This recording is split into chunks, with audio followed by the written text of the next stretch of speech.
गणेशाय नमः। प्यारे भक्तों, आज आप सभी श्रवण करेंगे भाद्रपद मास की गणेश चौथ की व्रत कथा। श्री पार्वती जी ने पूछा कि हे वत्स, भाद्रपद मास की चतुर्थी को कौन सा व्रत करना चाहिए, सो कहो। श्री गणेश जी ने कहा कि हे माता, भाद्रपद मास की चतुर्थी का व्रत महान पुण्य को देने वाला है। यह सब प्रकार के दुखों से रक्षा करने वाला है। इसे पूर्व विधि से करना चाहिए। मेरे इन विनायक, एकदंत, कृष्ण पिंग, गजानंद, लंबोदर, भालचंद्र, हेरंब, विकट, वक्रतुंड, आखुरथ, विघ्नराज, गणाधीप, वारा नामों से 12 मास तक चंद्रमा के उदय होने पर पूजा करें। अब इस व्रत की कथा का वर्णन करता हूँ, सो सुनो। पुरातन काल में अत्यंत श्रेष्ठ नल नामक राजा था। उसके दमयंती नाम की रानी थी। भाग्यवश राजा और रानी राज्य भ्रष्ट हो गए और अनेकों दुखों से पीड़ित होकर जंगल में विचरण करने लगे। दुख के कारण एक दिन राजा नल अपनी रानी दमयंती को अकेले में सोते छोड़कर चले गए। तब दमयंती ने इस व्रत को किया, जिससे उसे पुनः राजा नल प्राप्त हो गए। पार्वती जी ने पूछा कि हे पुत्र, रानी दमयंती ने इस व्रत को किस विधि से किया, सो कहो। श्री गणेश जी ने कहा कि माता, राजा नल पर जब विपत्ति आई तो सारे राज्य का खजाना खाली हो गया। राजा ने जुए में सब खो दिया। हाथी घोड़े सब छीन गए। तब राजा नल और दमयंती असहाय अवस्था को प्राप्त होकर जंगल को चले गए। वहाँ पर देववश राजा और रानी भी बिछुड़ गए। राजा रानी अलग अलग घूमने लगे। विचरण करते हुए एक समय दमयंती को ऋषि सरभंग के दर्शन हुए। ऋषि सरभंग को दमयंती ने हाथ जोड़कर प्रणाम किया और विनम्र भाव से प्रार्थना की कि हे महर्षि, मेरे पति का मुझसे वियोग हो गया है। मैं अपने पति से पुनः किस प्रकार मिल सकूं, ऐसा कोई उपाय बताए। महर्षि सरभंग बोले कि देवी, तुम बड़ी श्रद्धा और भक्ति से भाद्रपद मास की चतुर्थी का व्रत किया करो। इस व्रत के प्रभाव से तुम्हारे पति तुम्हें वापस मिल जाएंगे। गणेश जी बोले कि हे माता, महर्षि सरभंग के कहने पर दमयंती ने भाद्रपद मास की चतुर्थी को व्रत करना आरंभ कर दिया। व्रत के प्रभाव से रानी को पति प्राप्त हो गए।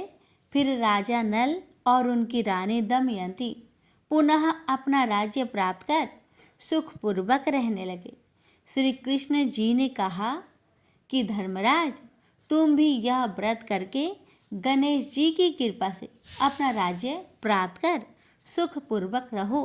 यह व्रत संकट तथा दुखों को दूर कर समस्त सुखों को देने वाला है। प्रेम से बोलिए गणेश भगवान की जय।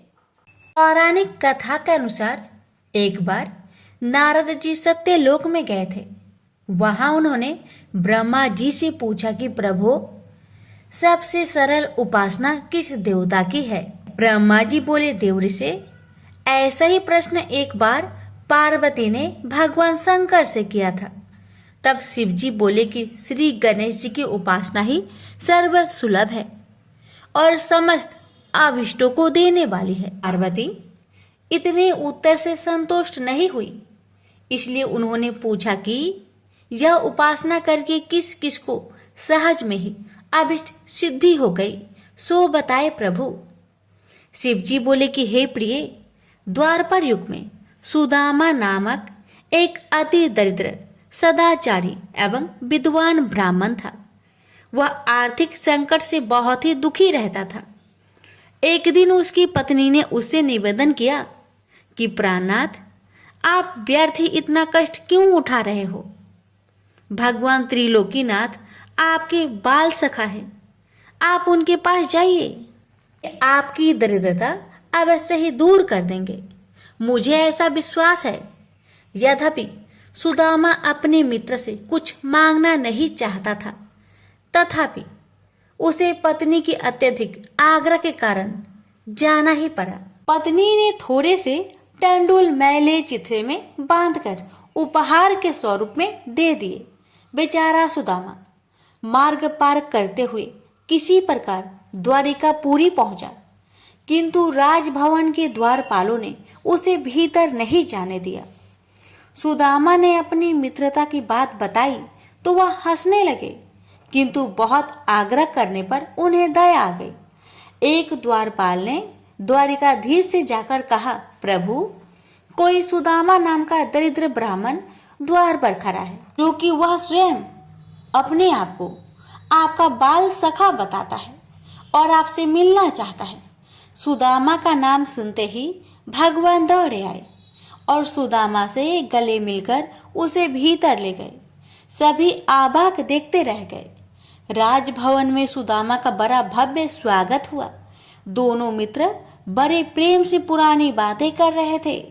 तभी उन्होंने सुदामा के हाथ की पोटली देख ली।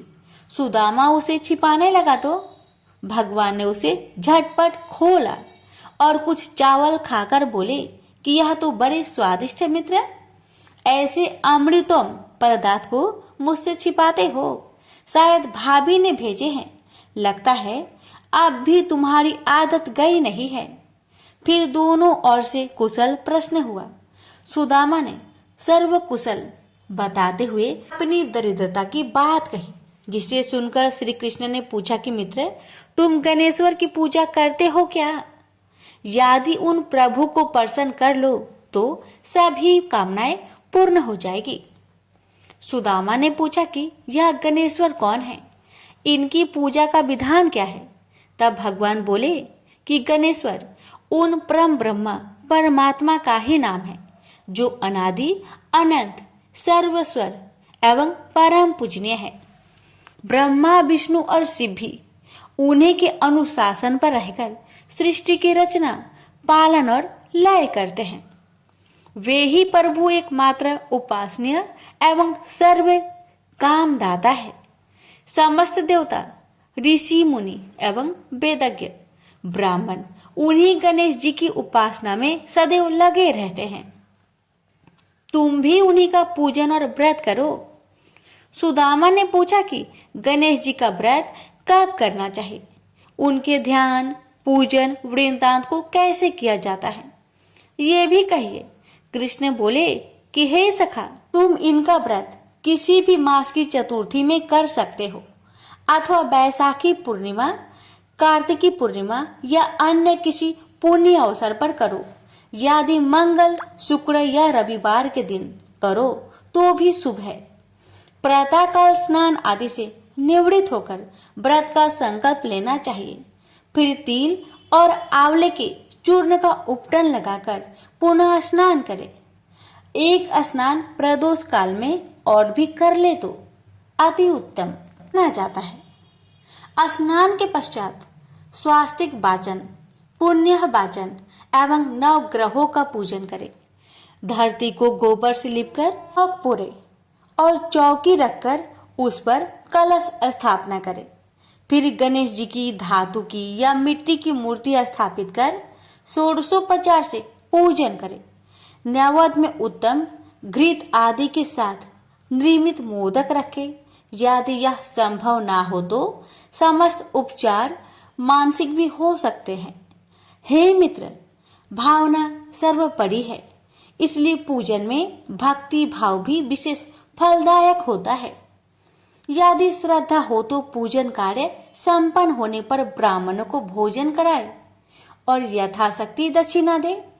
सबके अंत में अपने परिवारजनों एवं पत्नी, पुत्र आदि के साथ बैठकर स्वयं भोजन करे।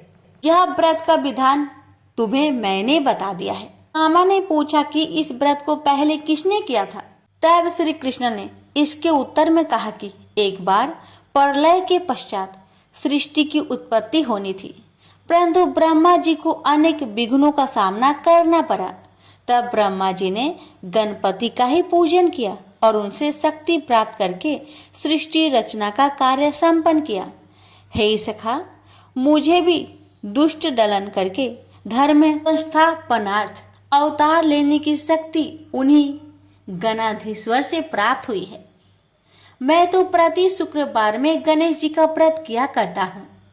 यह सुनकर सुदामा बड़ा प्रसन्न हुआ और उसने यथाचित वृत्ति से प्राप्त होने वाले द्रव्य से वही गणेश जी का पूजन संकल्प किया और श्री कृष्ण का परामर्श से उन्हीं के साथ आराधन कर प्रसाद ग्रहण किया। फिर उसने भगवान से घर जाने की अनुमति मांगी। जब सुदामा जाने लगा तब श्री कृष्ण उसे बहुत दूर तक पहुंचाने गए। फिर सुदामा के आग्रह से अपने भवन लौट आए। उधर सुदामा अपने घर को शीघ्रता से चल पड़ा। तभी मार्ग में मणि नामक एक धनी व्यापारी से उसकी भेंट हुई। रात्रि में सुदामा जहाँ ठहरा था वही व्यापारी भी आ ठहरा, किंतु जब वह प्रगाढ़ निद्रा में था तब चोरों ने उसका सारा धन चुरा लिया।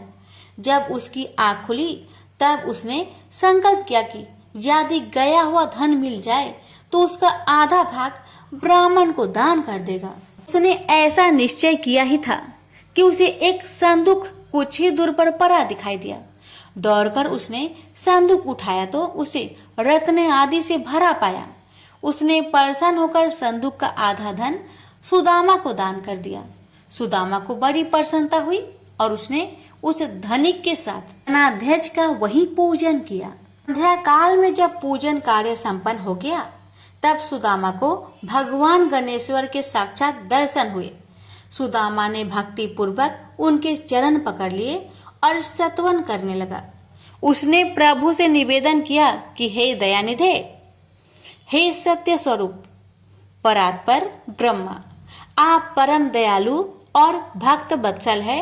हे नाथ, आपकी महिमा अपरंपार है, जिसे ब्रह्मा विष्णु और शिव भी नहीं जान पाते, तो मेरे जैसे तुच्छ जीव का तो कहना ही क्या है।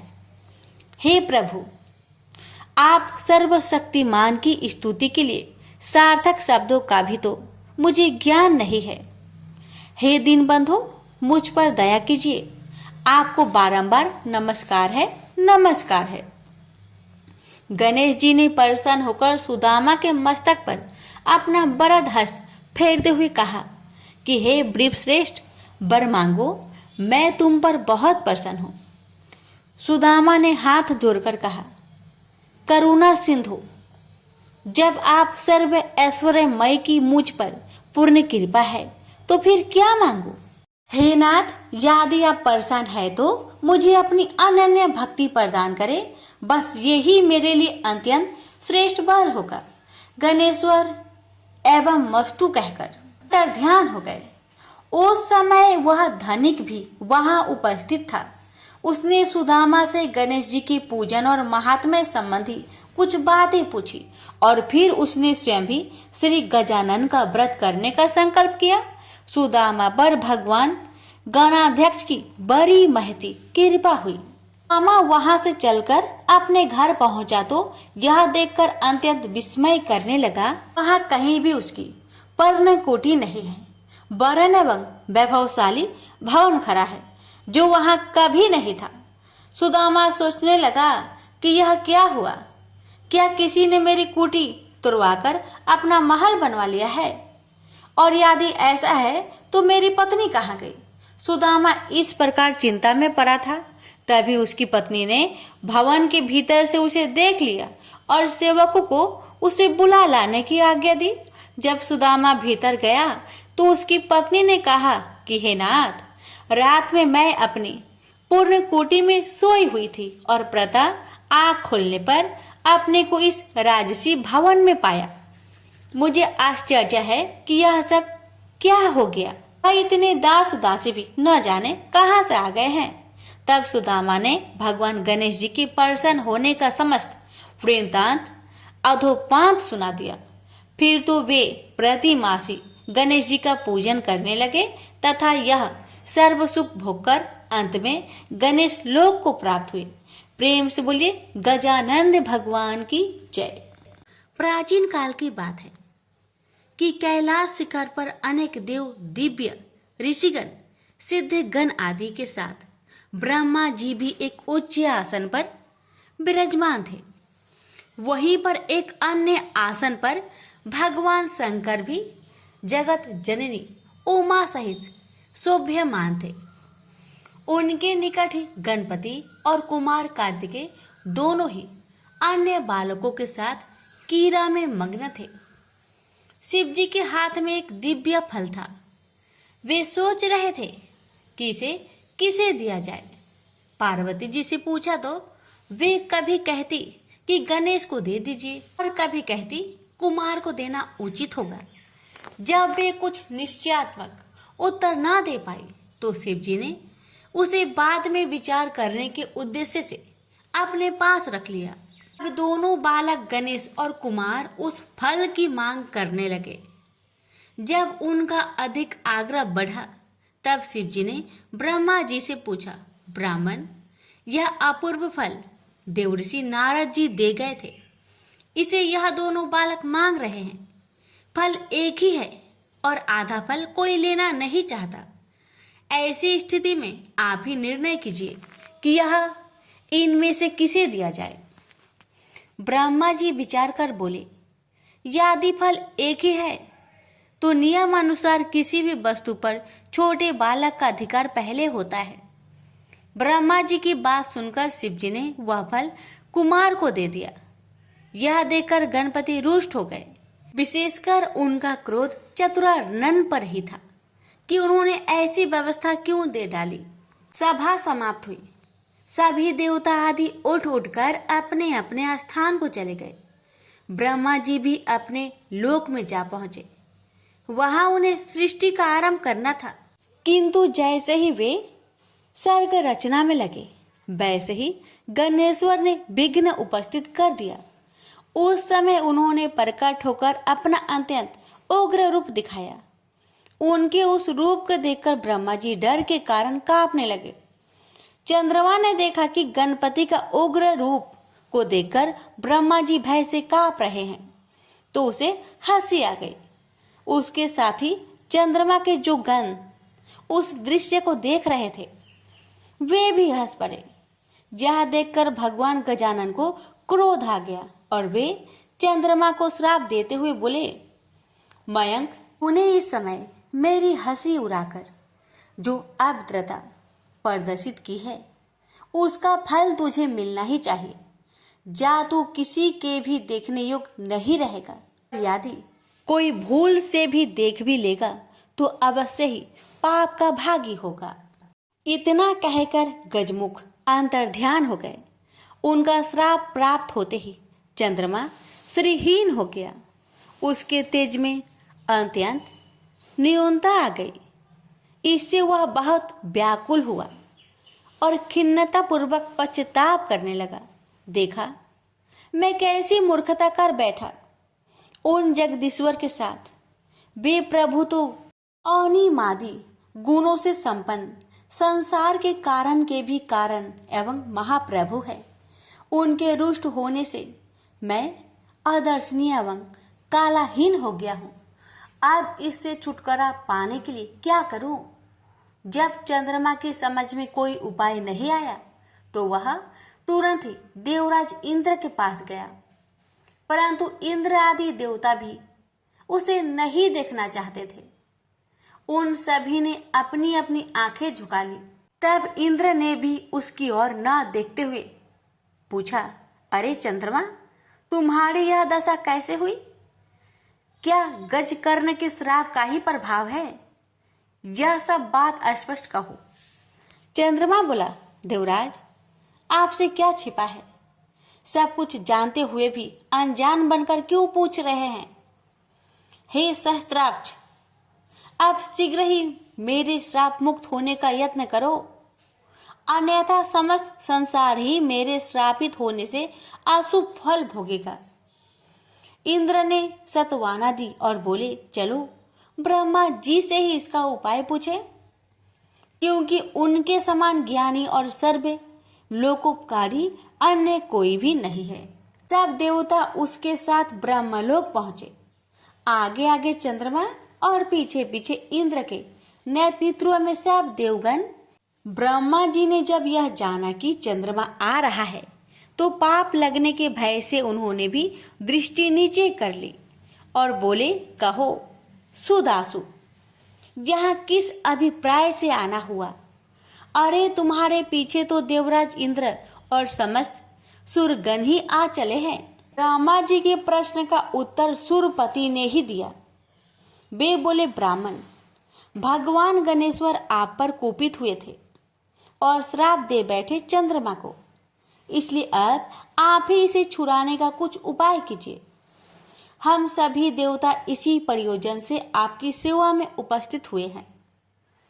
चतुरानन ने कुछ विचार कर कहा, हे गणेश्वर प्रभु की शरण लेनी होगी। देवराज, चंद्रमा को आगे करके उन्हीं का पूजन एवं सत्वन करो। ब्रह्मा जी की बात सुनकर भगवान गजानन की पूजन की तैयारी की गई। उनकी प्रतिमा बनवाकर षोडशोपचार पूजन एवं भावना पूर्वक स्रोत कर निवेदन किया गया, प्रभु इस चंद्रमा पर कृपा कीजिए। उस समय यह अज्ञानवश हंस पड़ा था, किंतु अब इसे अपनी मूर्खता का ज्ञान हो गया है। देवताओं की प्रार्थना पर भगवान गणेश्वर प्रकट हो गए। सभी ने उनका अद्भुत रूप देखकर उन्हें दंडवत प्रणाम किया। तब गणपति प्रसन्न होकर बोले, देवगण, मैं संतुष्ट हूँ, आता एवं जो चाहो वह अभिष्ट वर मांग लो। चंद्रमा ने उनके चरणों में मस्तक रख दिया और अश्रु जल से पदा रविंदु को धोने लगे। गणेश्वर बोले, उठ उठ चंद्रमा, अब संताप न कर, मैं तुझ पर प्रसन्न हूँ। उसने कहा, प्रभु मुझे श्राप मुक्त कीजिए, मेरी कांति नष्ट हो गई है, उसे लौटा दीजिए। मैं अदर्शनीय से दर्शनीय हो जाऊं। नाथ, मेरी अपराध को क्षमा कर दीजिए। गजकर्ण बोले, अच्छा बोल, तुझे 1 वर्ष 6 मास अथवा 3 मास के लिए अदर्शनीय रहने दिया जाए, अथवा कुछ और चाहता है, शीघ्र ही स्पष्ट बता। चंद्रमा ने कहा, प्रभु मुझे बहुत दंड मिल गया है, आप तो क्षमा कर दीजिए। यह कहकर उसने पुनः दंडवत प्रणाम किया तथा सब देवताओं भी उनके चरणों में झुक गए। गणेश्वर ने मुस्कुराते हुए कहा, मैं अपने वचन को मिथ्या कैसे करूं? चाहे सूर्य और सेमरू अपना स्थान त्याग दे, समुद्र अपनी मर्यादा छोड़ दे, अथवा अग्नि शीतल हो जाए, किंतु मेरा वचन मिथ्या नहीं हो सकता। फिर भी मैं तुझे वर्ष में 1 ही दिन के लिए श्रापित रखूंगा, इसमें कोई संदेह नहीं है। भगवान गणेश के इन कृपापूर्ण वचनों को सुनकर चंद्रमा बहुत प्रसन्न हुए तथा समस्त देवगण भी उनकी जय जयकार करने लगे। चंद्रमा ने पुनः निवेदन किया, प्रभु भविष्य में मुझसे इस प्रकार की मूर्खता ना हो और मेरा चित्त आपके चरण कमलों में लगा रहे, ऐसा वर मुझे प्रदान करे। गणेश्वर ने प्रसन्न होकर कहा, ऐसा ही होगा, परंतु मेरे एकाक्षरी मंत्र गंग का जप करते रहना। यह कहकर भगवान अंतर्ध्यान हो गए और तब समस्त देवता स्वर्ग लोक को गए और चंद्रमा भी अपने लोक में चला गया।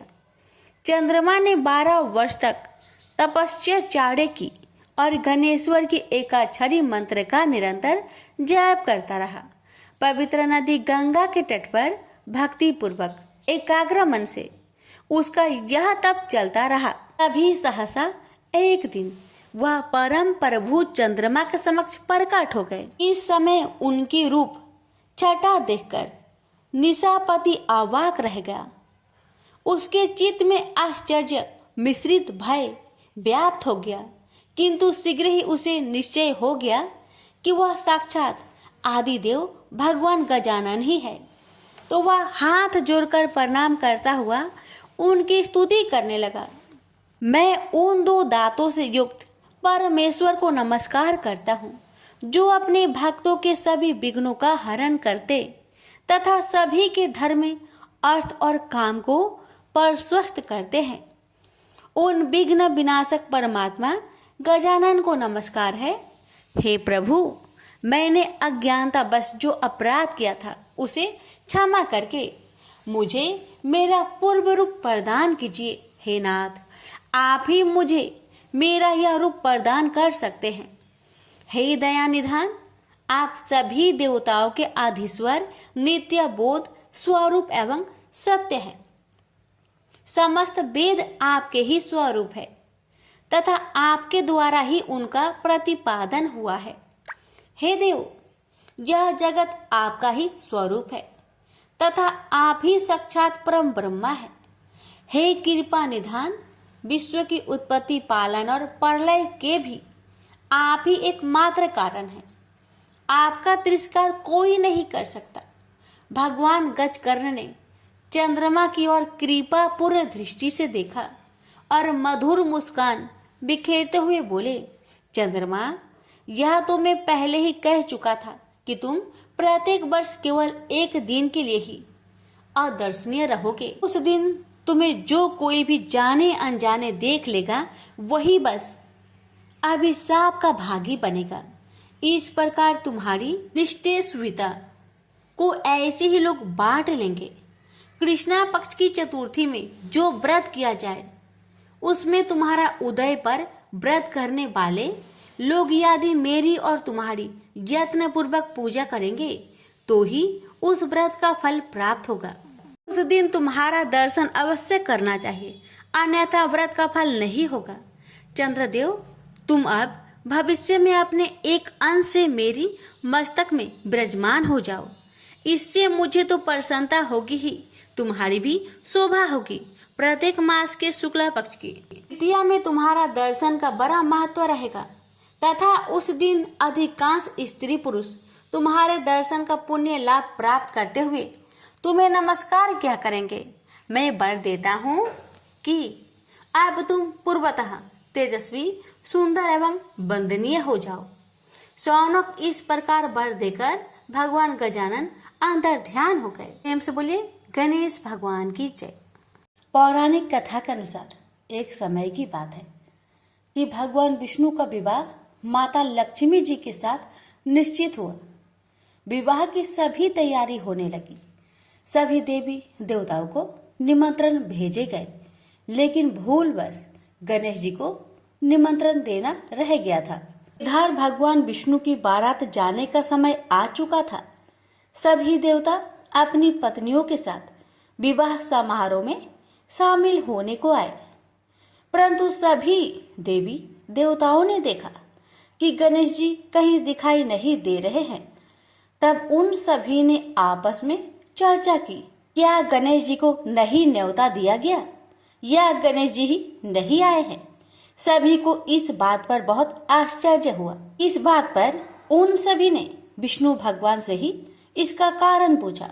विष्णु भगवान से पूछने पर उन्होंने कहा कि हमने गणेश जी के पिता भोलेनाथ, महादेव और माता पार्वती को न्योता भेजा था। यदि गणेश जी अपने पिता के साथ आना चाहते तो आ जाते, अलग से उन्हें न्योता देने की कोई आवश्यकता भी नहीं थी। दूसरी बात यह है, उनको खाने में 1.25 मन मूंग, 1.25 मन चावल, 1.25 मन घी और 1.25 मन लड्डू का भोजन चाहिए।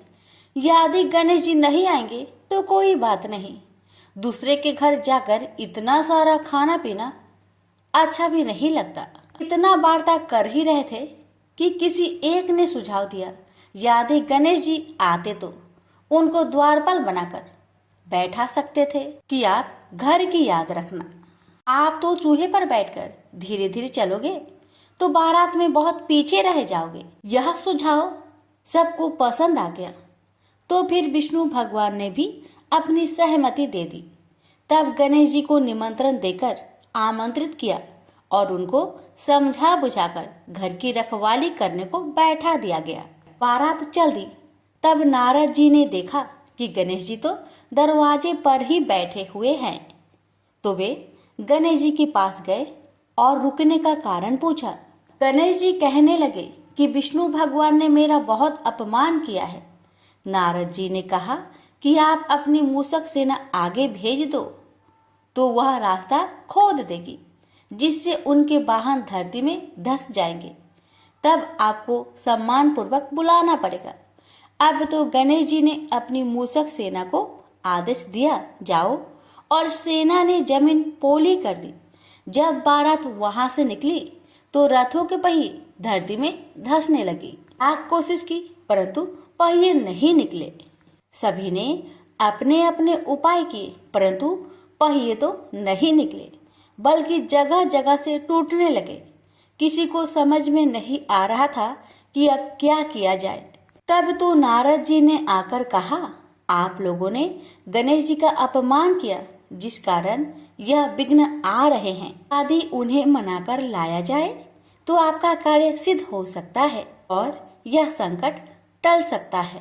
शंकर भगवान ने अपने दूत नंदी को भेजा और वे गणेश जी को लेकर आए। गणेश जी का आदर सम्मान के साथ पूजन किया गया।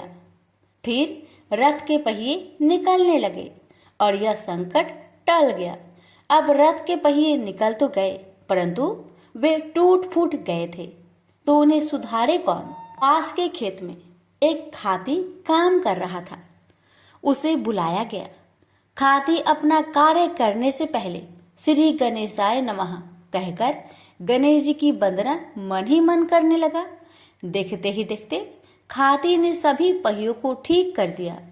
तब खाती कहने लगा कि हे देवताओं, आपने सर्वप्रथम गणेश जी को नहीं मनाया होगा और न ही उनकी पूजन की होगी, इसलिए तो आपके साथ यह संकट आया है। मैं तो मूर्ख अज्ञानी हूँ, फिर भी पहले गणेश जी को पूजते हैं, उनका ध्यान करते हैं। आप लोग तो देवगण हैं, फिर भी आप गणेश जी को कैसे भूल गए। अब आप लोग भगवान श्री गणेश जी की जय बोलकर जाए तो आपके सब काम बन जाएंगे और कोई संकट भी नहीं आएगा। ऐसा कहते हुए बारात वहां से चल दी और विष्णु भगवान का लक्ष्मी जी के साथ विवाह संपन्न करा के सभी सकुशल घर लौट आए। हे गणेश जी महाराज, आपने विष्णु को जैसा कार्य सरियो ऐसा कार्य सबको सिद्ध करिजो। बोलिए गजानन भगवान की जय। नाथ माता की कहानी। एक नगर में एक बूढ़ी माँ रहती थी। वह अपने बेटे की सलामती के लिए 12 महीनों की चौथ का व्रत करती थी।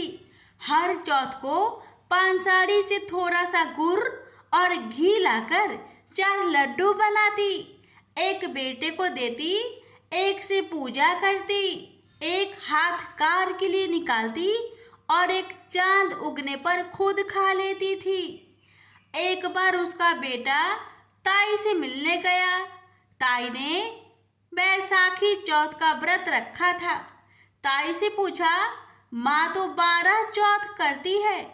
ताई बोली, तेरी माँ तेरी कमाई से तरमाल खाने के लिए 12 चौथ करती है। तू परदेश जाए तो वह एक भी चौथ नहीं करेगी। लड़के को लगा ताई सच कह रही है। घर आकर माँ से कहा, मैं परदेश जा रहा हूँ, यहाँ तू मेरी कमाई खाने पीने में ही उड़ा देती है। माँ ने समझाकर रोकना चाहा पर बेटा नहीं माना। माँ ने उसे साथ ले जाने के लिए चौथ माता के आंखें दिए और कहा, मुसीबत में ये आंखें तेरी मदद करेगी। वह आंखें लेकर रवाना हो गया। घूमते हुए एक नगर में पहुंचा। उसने देखा एक बूढ़ी माँ रोती जा रही थी और पुआ बनाते जा रही थी। उसने कारण पूछा तो बूढ़ी माँ ने कहा, बेटा, इस नगर की पहाड़ी पर एक दैत्य रहता है। पहले वह नगर में आकर कई लोगों को खाने के लिए मार देता था। अब राजा हर घर से एक आदमी दैत्य के पास भेजता है और आज मेरे बेटे की बारी है, इसलिए रो रही हूँ और उसी के लिए पुए बना रही हूँ। वह बोला, तू पुए मुझे खिला दे, तेरे बेटे की जगह मैं चला जाता हूँ। बूढ़ी माँ ने खीर पुए उसे खिला दिए। खा पीकर वह सो गया। रात को राजा के सैनिक आए तो बूढ़ी माँ ने उसे भेज दिया। दैत्य के सामने पहुंचने पर उसने चौथ माता के आंखें दैत्य की तरफ फेंक कर कहा, हे चौथ माता, यदि मेरी माँ मेरी सलामती के लिए व्रत करती है तो दैत्य का सिर कटकर गिर जाए। तुरंत दैत्य का सिर कट गया। लड़का वापस आ गया। राजा ने उसे उपहार देकर विदा किया। चलते हुए एक दूसरे राजा के नगर में पहुंचा। इस राज्य में आवा तभी पकता था जब एक इंसान की बलि दी जाती थी। सिपाहियों ने उसे पकड़कर आवे में चुन दिया। लड़के ने आंखें आवे में डाले और कहा, हे चौथ माता, यदि मेरी माँ मेरे लिए व्रत करती है तो आवा मेरी बलि लिए बिना ही झट से पक जाए। आवा तुरंत पक गया। आवे में से मिट्टी की जगह सोने चांदी के बर्तन निकले। अंदर से लड़का बोला, बर्तन धीरे धीरे निकालना, मुझे लग नहीं जाए। राजा ने उसे निकलवाया और पूछा, इस आवे से तुम बच कैसे गए? लड़के ने बताया कि उसकी माँ चौथ माता का व्रत करती है। व्रत के कारण ही वह बच पाया। राजा को विश्वास नहीं हुआ। उसने एक चांदी की सुराही मंगवाई और कहा कि सुराही की नली से निकलकर दिखाओ, तभी मुझे विश्वास होगा। लड़के ने चौथ माता को याद करके आंखें सुराही में डाले और कहा, मैं भावरा बनूं, सुराही से निकलूं। लड़का भावरा बनकर सुराही से निकल गया।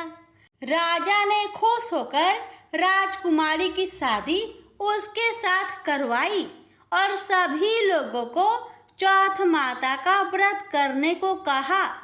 उसे माँ की याद आई। उसने राजा के पास जाकर खुद के नगर जाने की इच्छा जाहिर की। राजा ने रथ, घोड़ा, हाथी और खूब सारा दान दहेज देकर उन्हें विदा किया। चौथ के दिन अपने नगर पहुंचा। वह अकेला पंसारी के यहाँ माँ का इंतजार करने लगा। सोचा, चौथ है तो माँ यहाँ जरूर आएगी। थोड़ी देर बाद लकड़ी टेकते हुई माँ आती दिखी। उसकी माँ की आंखों में जाले आने के कारण दिखना कम हो गया था। लड़के ने जानबूझकर अपना पैर लकड़ी में लगा दिया।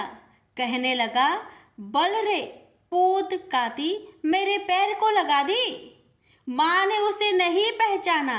कहने लगी, भैया, मुझे चाहे कितनी गाली निकालो पर मेरे बेटे को कुछ मत कहना।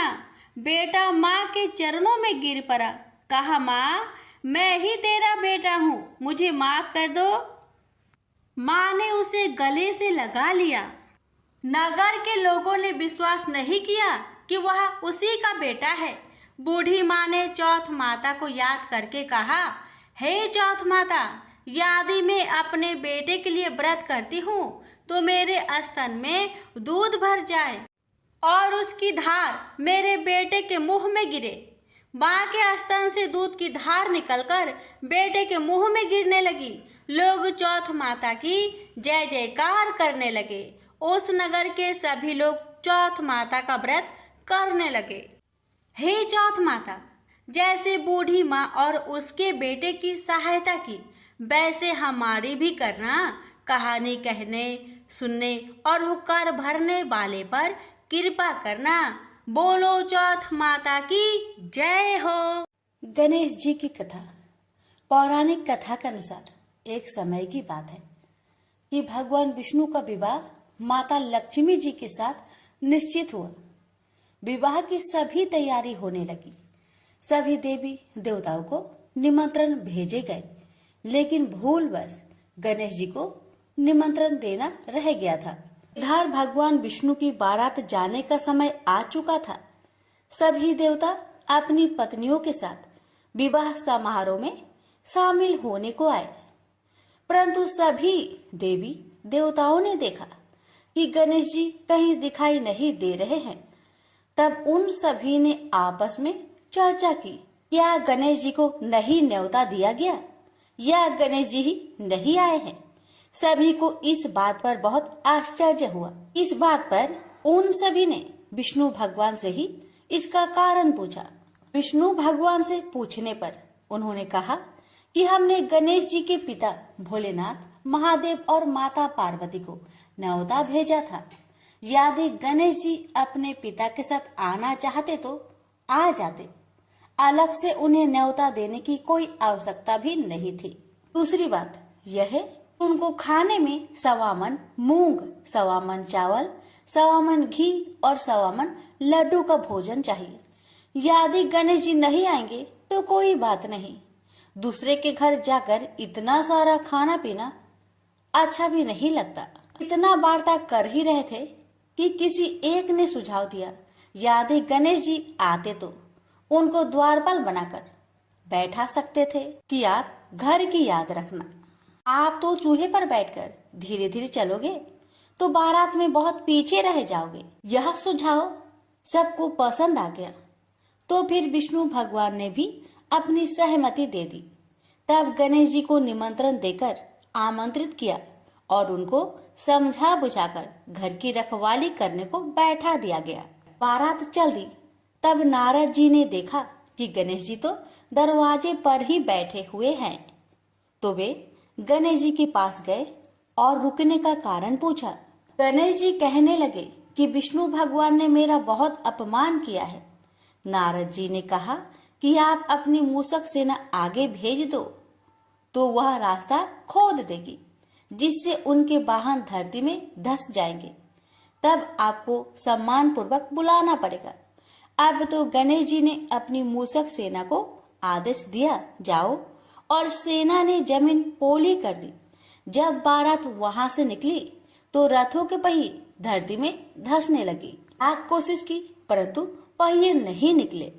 सभी ने अपने अपने उपाय किए परंतु पहिए तो नहीं निकले, बल्कि जगह जगह से टूटने लगे। किसी को समझ में नहीं आ रहा था कि अब क्या किया जाए। तब तो नारद जी ने आकर कहा, आप लोगों ने गणेश जी का अपमान किया, जिस कारण यह विघ्न आ रहे हैं। यदि उन्हें मनाकर लाया जाए तो आपका कार्य सिद्ध हो सकता है और यह संकट टल सकता है। शंकर भगवान ने अपने दूत नंदी को भेजा और वे गणेश जी को लेकर आए। गणेश जी का आदर सम्मान के साथ पूजन किया गया। फिर रथ के पहिए निकलने लगे और यह संकट टल गया। अब रथ के पहिए निकल तो गए परंतु वे टूट फूट गए थे, तो उन्हें सुधारे कौन। पास के खेत में एक खाती काम कर रहा था। उसे बुलाया गया। खाती अपना कार्य करने से पहले श्री गणेशाय नमः कहकर गणेश जी की वंदना मन ही मन करने लगा। देखते ही देखते खाती ने सभी पहियों को ठीक कर दिया। तब खाती कहने लगा कि हे देवताओं, आपने सर्वप्रथम गणेश जी को नहीं मनाया होगा और न ही उनकी पूजन की होगी, इसलिए तो आपके साथ यह संकट आया है। मैं तो मूर्ख अज्ञानी हूँ, फिर भी पहले गणेश जी को पूजते हैं, उनका ध्यान करते हैं। आप लोग तो देवगण हैं, फिर भी आप गणेश जी को कैसे भूल गए। अब आप लोग भगवान श्री गणेश जी की जय बोलकर जाए तो आपके सब काम बन जाएंगे और कोई संकट भी नहीं आएगा। ऐसा कहते हुए बारात वहां से चल दी और विष्णु भगवान का लक्ष्मी जी के साथ विवाह संपन्न करा के सभी सकुशल घर लौट आए। हे गणेश जी महाराज, आपने विष्णु को जैसा कार्य सरियो ऐसा कार्य सबको सिद्ध करिजो। बोलिए गजानन भगवान की जय। जय गणेश जय गणेश जय गणेश देवा, माता जाकी पार्वती पिता महादेवा। एक दंत दयावंत चार भुजाधारी, माथे सिंदूर सोहे मूस की सवारी। पान चढ़े फूल चढ़े और चढ़े मेवा, लड्डुअन का भोग लगे संत करे सेवा। जय गणेश जय गणेश जय गणेश देवा, माता जाकी पार्वती पिता महादेवा। अंधन को आँख देते कोढ़िन को काया, बाझन को पुत्र देते निर्धन को माया। सूर्य श्याम शरणाय सफल कीजिए सेवा, जय गणेश जय गणेश जय गणेश देवा। माता जाकी पार्वती पिता महादेवा, दीनन की लाज रखो शंभु सुते कारी, कामना को पूर्ण करो जय बलिहारी। प्रेम से बोलिए गणेश महाराज की जय। आरती युगल किशोर की कीजिए, तन मन छावर कीजिए। आरती योग स्वर की कीजिए, तन मन छावर कीजिए। गौर श्याम मुख निरखत लीजिए, हरि का स्वरूप नयन हरि पीजिए। रवि शशि कोटि बदन की शोभा, ताही निरखी मेरे मन लोभा। ओढ़े नीले पीठ पटे साड़ी, कुंज बिहारी गिरिवर धारी। फलन की सेज फुलन की माला, रत्न सिंहासन बैठे नंदलाला। मोर मुकुट कर मुरली सोहे, नटवर कला देखी मन मोहे। कंचन धार कपूर की बाती, हरियाय निर्मल भई छाती। श्री पुरुषोत्तम गिरिवर धारी, आरती करे सकल ब्रज नारी। नंद नंदन ब्रिज भानु किशोरी, परमानंद स्वामी अभी चल जोरी। प्रेम से बोलिए बुद्ध देव की जय।